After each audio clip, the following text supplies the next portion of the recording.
Gennady, so nice to meet you. Great to meet you, Yeah, Andrés. we've seen each other, a few times. I think even last year we saw here at Yes. RAADfest, and we're friends in Facebook. That's right. And well, I admire what you're trying to do, what you're doing actually. Your full name is? I am Gennady Stolyarov II. I am the chairman of the United States Transhumanist Party, and I have been since November 17th, 2016. Okay, that's great. So I'm sure that your party had a relationship with the party that before was led by Zoltan Istvan, isn't it? Yes, it's the same political party. Zoltan Istvan founded it in 2014. He ran for president in the 2016 US elections, and he also served as the first chairman of the US Transhumanist Party, but after the elections concluded, he resigned from his role as chairman, and he stepped down from any leadership role within the Transhumanist Party. He remains an advisor to us in political and media matters.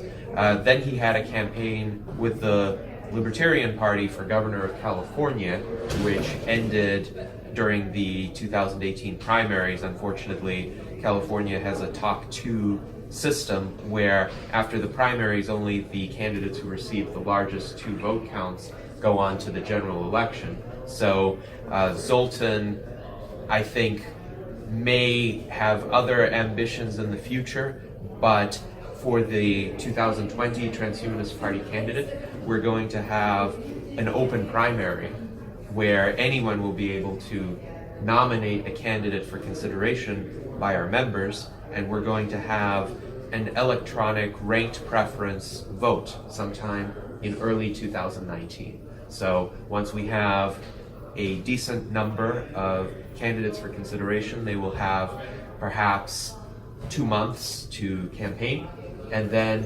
unlike the primaries for the major political parties in the United States, we are going to hold one vote on one day so that all of our members, and we have members from around the world, will be able to have the same amount of participation, the same voice in selecting who will be our 2020 presidential candidate.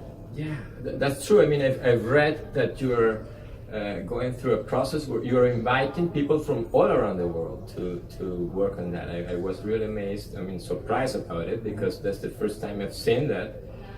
But you said something that now clarifies to me what's going on, in the sense that you're doing it to select the candidate to run for the US elections, let's say. Yes. Of course, during the US elections, those people cannot vote, but at least they participated in the election of the candidate for that party. Exactly. And I think it's important to distinguish in the American political system between the official elections, which are governed by the rules of the electoral system, and then, of course, you have to be a citizen of the United States to vote, and you have to vote in the jurisdiction where you're registered to vote. But political parties are private organizations, and they can set their own rules. So the US Transhumanist Party is unique among all of the parties in the United States in that we have what are called allied members, anyone in the world who is capable of holding a political opinion, including citizens of other countries or, say, children or teenagers who agree with us, are able to join us as allied members and participate in our internal deliberations, even though they may not be able to vote in US presidential elections. From a statistical perspective, about 70% of our members are eligible to vote in the United States, but about 30% of our members are allied members, and many countries throughout the world are represented. We have a lot of members in the United Kingdom, we have a lot of members in India, we do have some members in Spain as well. Well, and you will count with one more from Spain since next week. Excellent. Because I will for sure register for that. Okay, that's great. So now the US Transhumanist Party is preparing to run for country elections. Mm-hmm. In the future, do you see also running for campaigns like for governors and things like that? So the campaign that I am currently running for is more local than that. I am running for the Board of Trustees of the Indian Hills General Improvement District in Nevada. It's a jurisdiction of about 5,400 people, and it's a local oversight position of water systems, sewer systems, parks, road maintenance. It's a nonpartisan position, so the two major political parties do not control ballot access. So I will have ballot access in the general election. And in our latest electronic vote, the US Transhumanist Party membership unanimously endorsed my candidacy, so I would appear on the ballot as nonpartisan, but nothing prevents the Transhumanist Party from issuing its own endorsement. My platform is designed to communicate transhumanist principles to the mainstream in a manner that's accessible to many people today. So for instance, I speak about embracing science and technology in decision-making, basing decision-making on reason, facts, and evidence, transcending partisan divisions, trying to find rational common ground among all of the residents of the neighborhood, trying to find innovative ways to gather people's input. So if I can convince the voters that these are values that they sympathize with, then those values really are what transhumanism looks like when it's put into practice. Okay. So actually what you're doing, allowing people from other countries to elect who is going to lead this, is part of that. I mean, it's a huge step ahead in terms of transparency, in terms of giving people the opportunity to really get into that, which traditional parties are far from doing that. Yes, absolutely. Okay. And what do you think are the values of, apart from transparency, of course, the values of transhumanism that can be applied into politics to govern a country? Yes. I guess that, for example, in education, there should be some changes, and in health systems as well. And Certainly. You could elaborate a little bit on that? So transhumanism is really the systematic application of reason and science to improve human well-being. Humans have been engaged in this project ever since they developed tools, ever since they developed works of literature. As long as one uses a systematic, logical process to look at the world, to look at what problems exist with the human condition, and how we can use our minds and our tools to overcome those problems. So the mobile phones we have right now are a kind of transhuman augmentation of our biological minds. They're not a perfect augmentation. We cannot directly interface with them the way that the brain-computer interfaces of the future might be able to give us access to digital information instantaneously. However, they are a significant step forward. So I would say transhumanism is a philosophy and a movement that seeks to overcome the limits of the human condition through science and technology. And those limits are severe. They have been more severe in the past. They include disease, they include mortality, they include psychological flaws like cognitive biases or the tendency to succumb to irrational emotions, inclinations toward conflict, and the material scarcity that we are still faced with. So transhumanism promises to gradually achieve a world of better health, longer life, increased abundance, higher quality of decision making, and hopefully peace and understanding among as many people as possible. Right. And what I think definitely will have to change somehow. I will tell you something. My son, who is now 21 years old, he's studying engineering in in technology and telecommunication services here in Madrid. This is, let's say, one of the most technological careers that you can engage here in Spain. And when I see him studying and the way he go to school, it reminds me the same thing I did like 30 years ago. Mm-hmm. So I guess that with all these advancements we have, the educational system will have to be reshaped somehow to really accommodate it to a world where things just change from one week to the other. I mean, for me it's amazing that kids are still memorizing, things, the history of whatever, but actually they can get all that information, whenever they want. So that has to change somehow. I don't see traditional politics talking about it, but in my opinion, it's getting outdated. Is the way we educate people. You're completely correct that conventional educational systems are outdated, and very often established institutions lag behind the cutting-edge technological advances in terms of what is possible. Education is far costlier than it needs to be. There are so many free online courses that people can take today.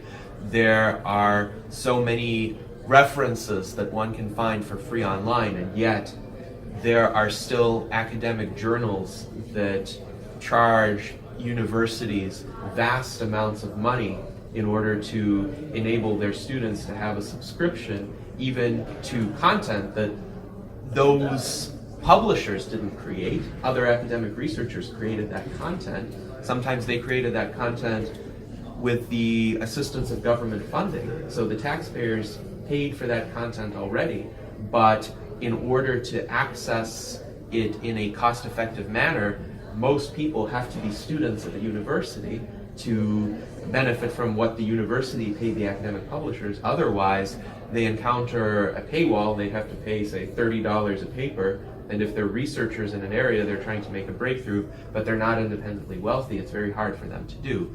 I also think a lot of people mistakenly equate formal degrees with education. Education is a much broader concept than that. Education really should be embedded in everyday life, and technology can help that.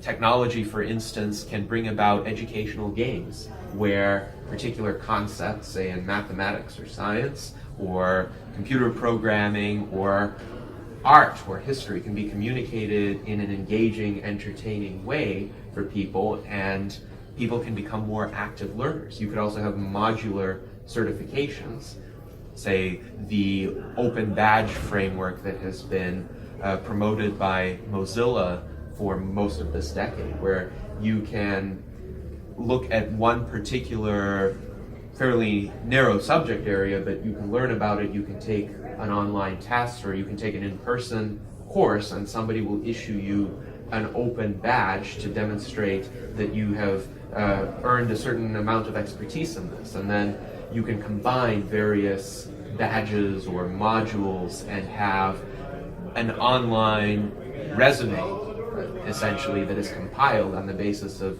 your unique skill set. So you're not just getting a package the way a conventional degree is a package. You are getting something that communicates very closely what you have actually done, what you have actually gained a certain amount of expertise in. So I think that is going to be the educational model of the future, and much of it is going to be free or very inexpensive. But it's a question of convincing the institutional gatekeepers to allow these new technologies to be integrated more into existing curricula, as well as allow people essentially to demonstrate their knowledge through alternative ways. If I'm an employer, for instance, I would be interested to look at these alternative pathways by which people gain knowledge, because what I care about is getting high quality worker. I don't necessarily care about having a particular piece of paper accompany the person I've hired. Yeah. And I think that's something that we all will have to get accustomed to, is to renew ourselves, many times. And it's not like in the past that you were a lawyer and then that was your only profession, and you have the rest of your life you were studying just law. So I think that from studying it, even these days, we may have to shift from one area of knowledge to the other, and being able to really grasp those knowledges the best way we can, because technology is changing so fast, and science and everything. Of course, there will still be some careers for historians, for artists and things like that are different. But in the area of sciences and technology, the whole thing will change a lot. You mentioned a word that I find it very interesting, and I would like to know your opinion, because a good friend of mine is working in a campaign to see how we can avoid that, and it is the paywalls. Yes. Elena Milova, Yes. She's I do working know her. for the Life Extension Foundation Association. Yes, the Life Extension Advocacy Advocacy Foundation, yes, which, by the way, I'm a contributor of them. Elena, how are you? Yes, and you know what? In their campaign, they say that they have talked to many different students, scientists, and whatever, and their opinion is that this is really becoming a problem. And I live that problem almost every single day, because I have my own website, which, by the way, is transhumanplus.com, and sometimes I found a very interesting article that could help me to understand things better, but then you need to pay for it. On the other hand, I understand that people who are elaborating these very comprehensive articles with new knowledges and whatever, they need to live. They need to make money. That's the way the economic system works. So, what, in your opinion, can we handle this dichotomy? It definitely is necessary to open that knowledge. Actually, you know what? And I know that if there is someone from these companies that use paywalls will not like what I'm going to say now. But what I do is that they put the headline of the news, then you start to read like the first paragraph, and then it stops. They say, pay for it.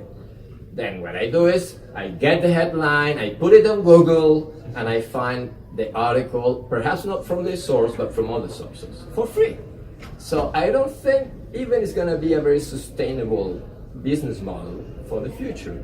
But I would like to know your opinion on that. Certainly, I agree. It's not a sustainable business model, and often the payment doesn't really go to the researcher who originated that work. A lot of academic research is not paid for on a per project basis. The researcher gets paid a salary from the university, or if the researcher is a graduate student, maybe he or she just gets a stipend or a scholarship, which is fairly minor, and the, let's say, low amount of compensation for graduate students is an issue in and of itself.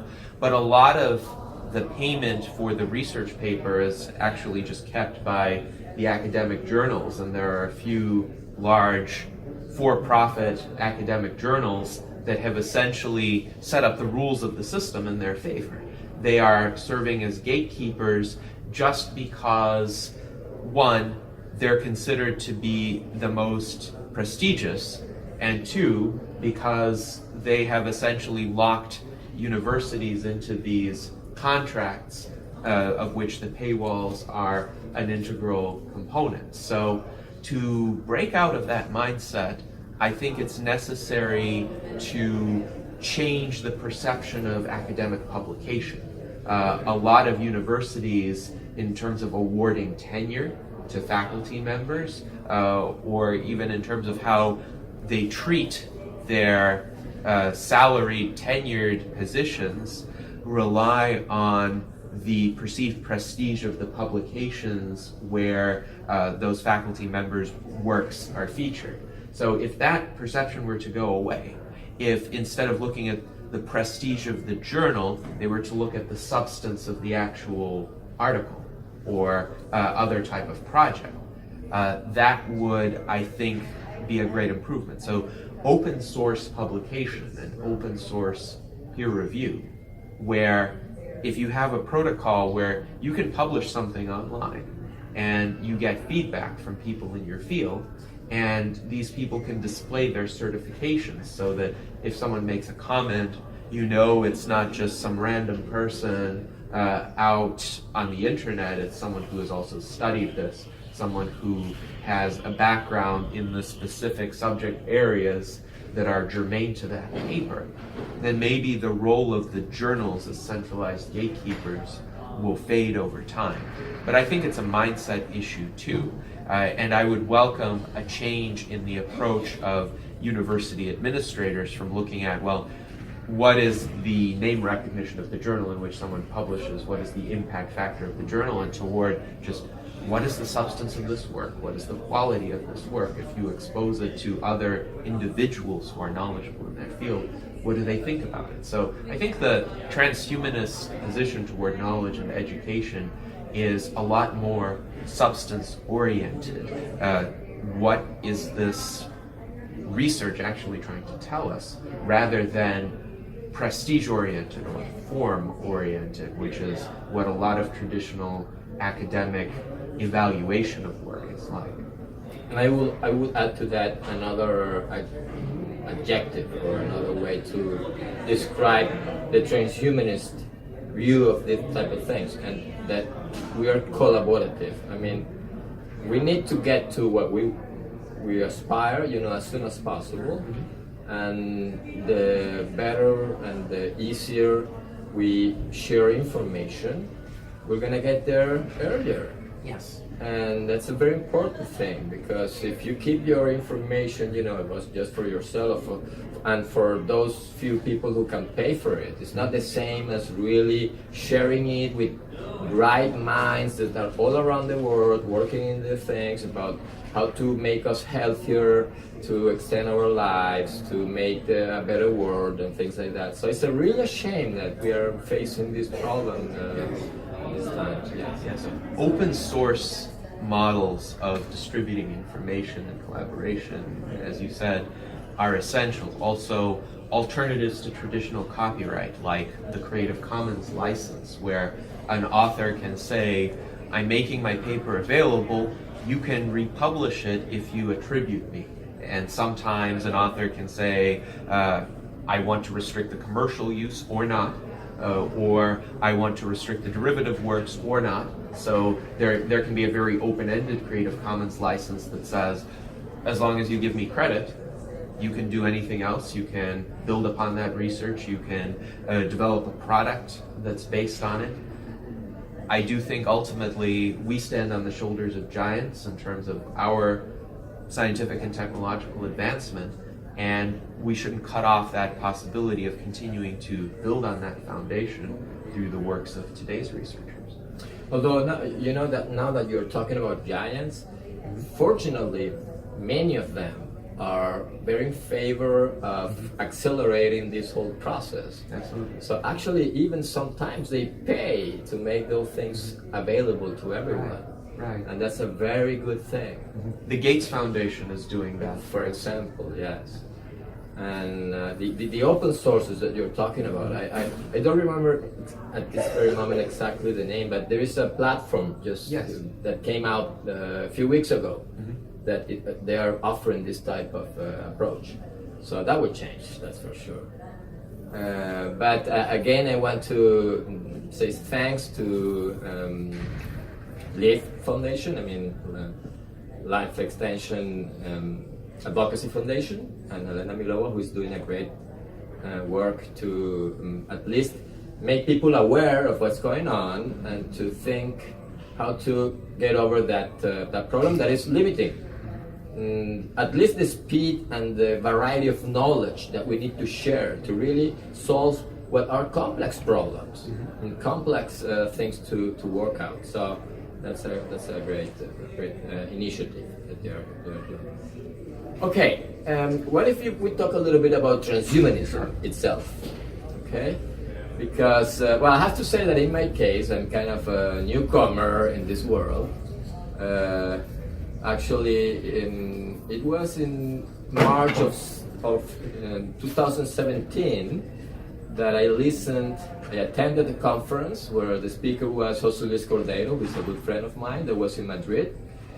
And before that, for me, transhumanism was a unknown word. I mean, no idea about it. But after that, I have dedicated all my life in the last 1 year and a half just to studying it, reading about it. I have my own website, I attend conferences. I find it so exciting and so promising. Of course, there are dangers. There are things that we have to really think about carefully.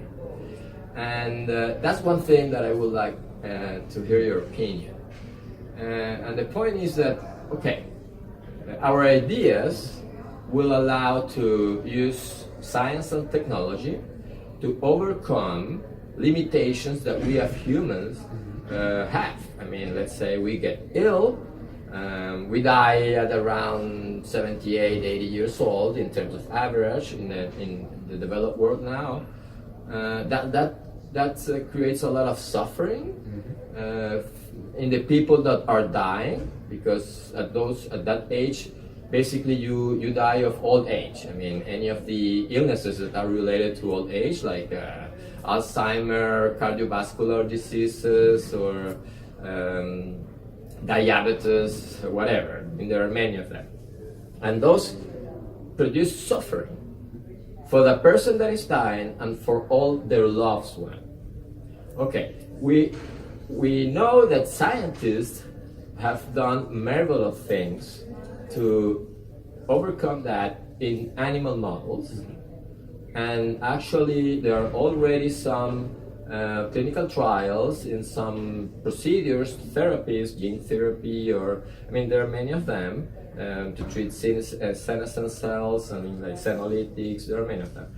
But then, my concern will be that at some point, I'm sure these procedures will work also for humans. Yes.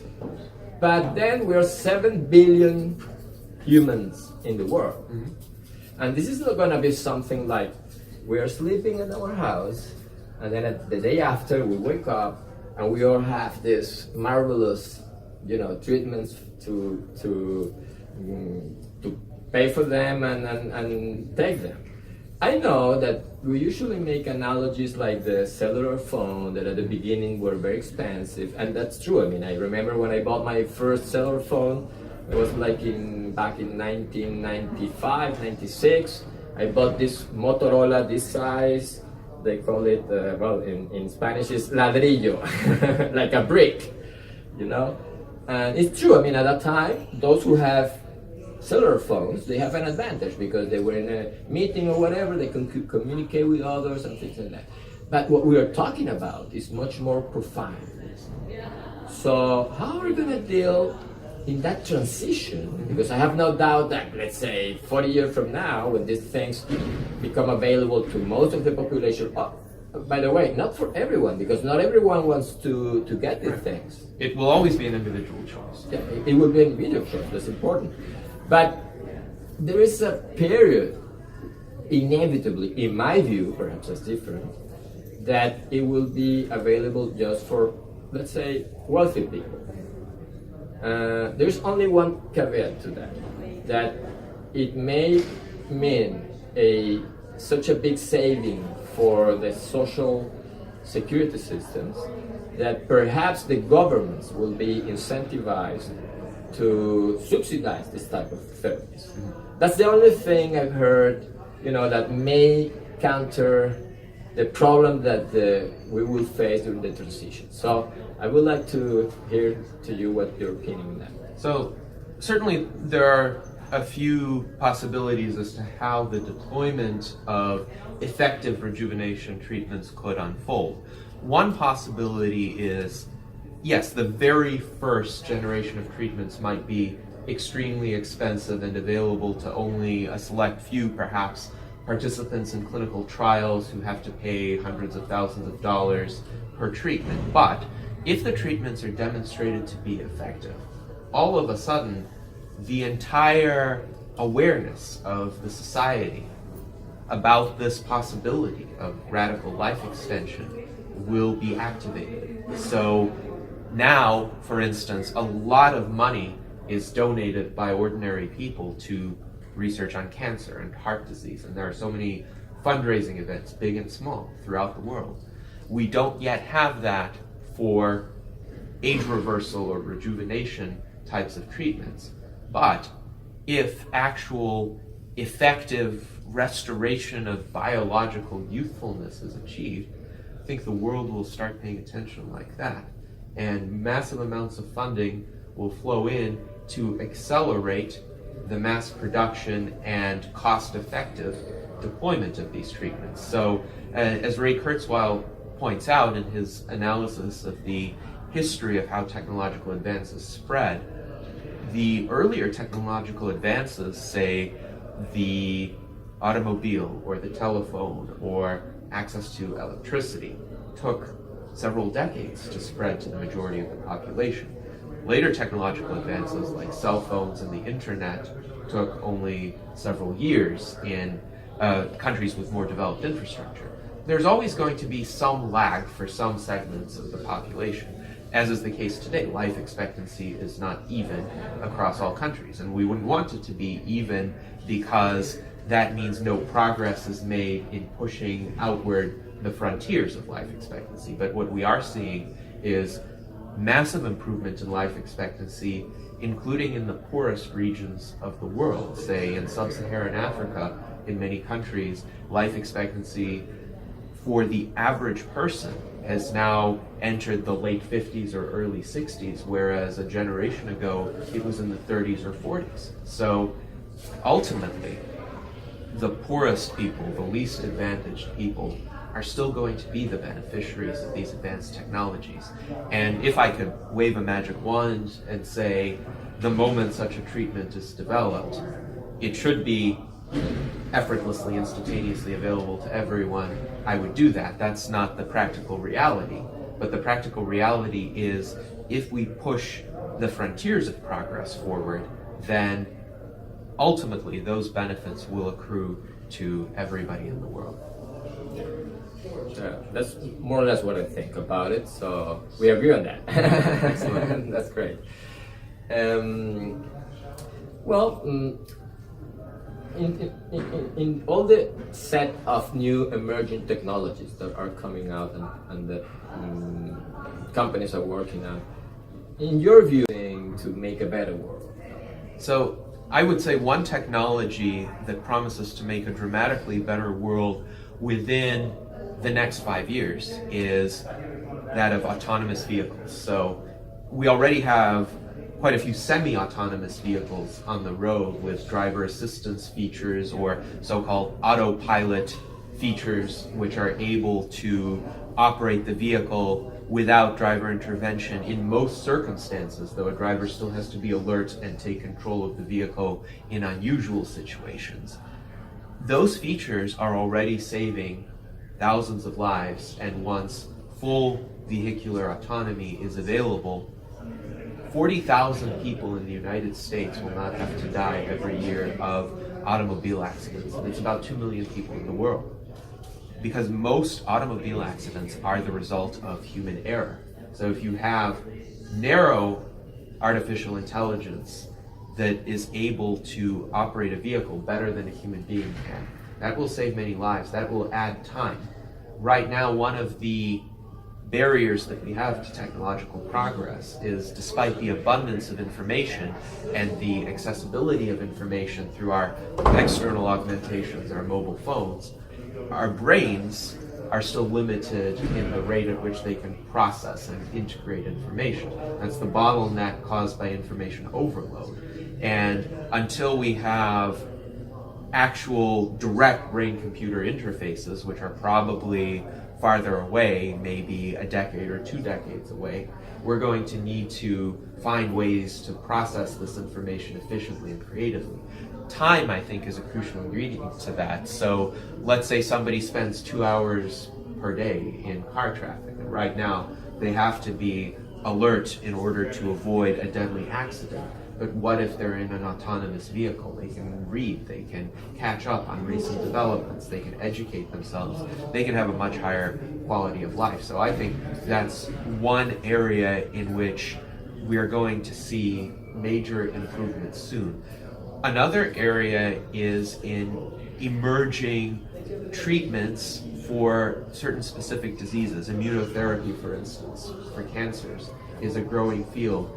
We have much improved genetic sequencing, molecular sequencing that can detect specific mutations that are responsible for certain cancers. So even, say, 15, 20 years ago, most people, when they talked about cancers, they just talked about cancers of a particular organ. And when they talked about treatments, they were these generalized treatments like chemotherapy that destroyed the healthy cells along with the cancerous cells. And the hope was, and often still is, that the body will be healthy enough to withstand that, whereas the tumors will succumb to the chemotherapy.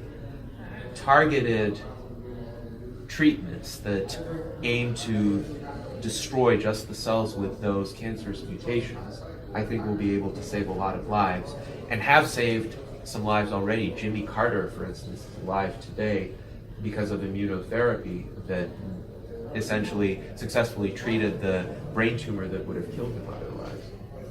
Yeah, and you know what? You have go over 3 or 4 points. Yeah. I'm not taking note, but I will comment on some of them. I will try to do my best. For example, driverless cars. I agree with you, but again, I think there's going to be the typical problem with the transition. Sure. I can imagine a world, let's say, I don't know how many years from now, perhaps 20, where the majority of the cars are driverless. But in the meantime, driverless cars will have to cope with cars driven by humans. Yes. And they commit a lot of mistakes, you know, they drink, they fall asleep, and they do this type of stuff. And what we are seeing so far is that the very few accidents that driverless cars have had in the ways, in the highways or whatever, are very heavily criticized. Like, oh, this technology doesn't work. You know, this is something that we need to be very careful or whatever. When in real life there are many more people who die, even in terms of kilometers.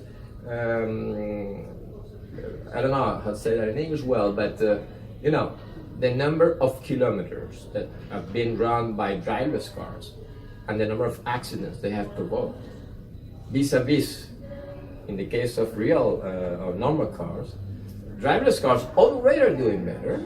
Yes, they are. And that will dramatically get even better as many more cars are driverless cars, because they're gonna even communicate between each other, things that is not happening now. So that for sure is gonna make a very safe world, safest world in the future. But we will have to go through this uphill, where the detractors, perhaps mainly auto industries that are not getting into the self-driving cars, you know, they're going to be criticizing this whole thing for a certain time. We will have to cope with that. Yes. Regarding, then you mentioned, treatments for curing cancer and things like that. Okay, that definitely, that's a very good thing, and there are major achievements already in place. And then we have these technologies, gene therapies, for rejuvenation. And people, when they hear this word, they what they think is that, oh, what vanity, you know, they want to look younger. And that's not the point of rejuvenation. The point of rejuvenation, that's part of it. But the really main important thing about rejuvenation is that by doing that, you get your cells, your organs to work in a way that you can prevent or delay a lot all these illnesses that kill people because they get old. Exactly. So it's not a matter of I want to look beautiful and younger. It's a matter that I would like to to cure these illnesses, but not one by one, all at once. Yes. Doing these rejuvenation therapies. So that's something very important that people still are not, buying the whole concept. So we need to continue working on talking about these things openly and and telling people what to get this whole new medicine is all about. And the personalized medicine, we also talked about it, and that's a very important thing. Actually, now we are seeing a lot of websites and companies that are offering, ketonic diets or special diets, let's say, for living longer or whatever. And the real thing is that things that work for some people don't work for others. Exactly. So you really need first to make a test. I mean, to look at the composition of this person to see what things really work, what components of that diet don't interact in a way that they interfere one to the other. So it's not that simple. But technology will allow us to then reach the point where these whole things are very harmonized and really giving us a much better quality of life. So that's the point. Well, I'm very happy that you really spent with me this time. Again, this is my second time here in RAADfest. Last year I had the amazing opportunity to have more or less the same conversation with Liz Parrish, which I find that she's an amazing woman with such a courage, and she's doing many, many good things. And again, she's working on rejuvenation technologies, among others, but not rejuvenation for looking younger, just to really cure illnesses that are related to old age. And also nowadays, collecting data from different treatments to really see how these treatments for, like you said, for example, this one that you mentioned, therapy for curing cancer. Well, let's take data out of it and see how that therapy works with compared to other therapies, CAR T or whatever, and to collect all this data. That's also something BioViva is spending time on it, and you're doing a great job. So I have to say, my friends, that pleased to have had this opportunity to talk to you. I don't know if you want to tell them last words. Certainly. And Andrés, it's been a pleasure speaking with you today about transhumanism, about the transition toward a future of greater abundance and quality of life as well as length of life. I would encourage everyone, no matter where you reside, to join the United States Transhumanist Party. Go to transhumanist-party.org and you will find a link at the top of our website to sign up for free membership. It takes less than a minute. The process is entirely electronic, and you will be able to vote on our future ballots. You will be able to influence our selection of candidates and our platform. We are trying to build a truly international movement, a movement of advocacy for the future, for the most effective transition, so that as many people as possible can benefit from emerging technology. Thank you very much, really. Thank you. It was a pleasure to do that. And I will take advantage that you just mentioned the address of your website. I will do it for myself as well. Try to visit my website, which is transhumanplus.com. You will find there a myriad of links and information about emerging technologies, particularly about life extension and transhumanism, of course. And I invite you to really take a look at it, and you may spend a whole year just reading things there. So again, thank you very much. Hope to see you next year and even before. Indeed. So thank you. Thank you.